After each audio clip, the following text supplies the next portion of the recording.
Check કરવાનો છે. પાણીમાં થતું ઉષ્માનયનનો મતલબ એ થાય છે કે જે આપણું ગરમ પાણી હશે તે ઉપરની તરફ જશે અને ઠંડુ પાણી છે તે નીચે તરફ જશે. એટલે આપણને સાદું પાણી હોય તો આપણને ખબર ન પડે કે તે ઉપર તરફ જાય કે નીચે તરફ જાય. જેમાં આપણે કલર નાખીશું તો આપણને ખબર પડશે કે તે ઉપર તરફ જાય છે અને નીચે તરફ ઠંડુ પાણી રહે છે. હવે આપણને પાણીમાં પોટેશિયમ પરમેંગેનેટ નાખીશું.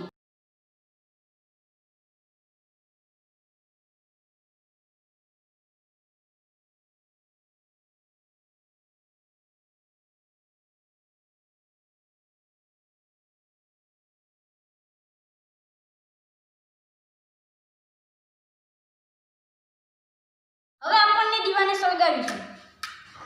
હવે આપણને પોટેશિયમ પરમેંગેનેટ નો કલર દેખાય છે.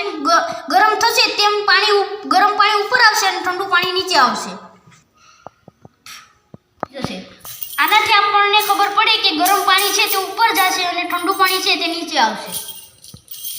અને આ પ્રક્રિયા ક્યાં સુધી ચાલશે કે આખું પાણી પૂરું ગરમ ન થઈ જાય.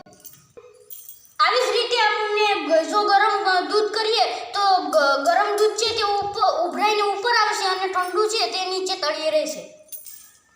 આવી જ રીતે વાયુમાં પણ આમ જ જોવા મળે છે. ગરમ વાયુ છે તે ઉપર તરફ જશે અને ઠંડુ વાયુ છે તે નીચે તરફ આવશે. વાયુ અને પ્રવાહીઓમાં પણ ઉષ્માનયનની રીતે જ ગરમ થાય છે.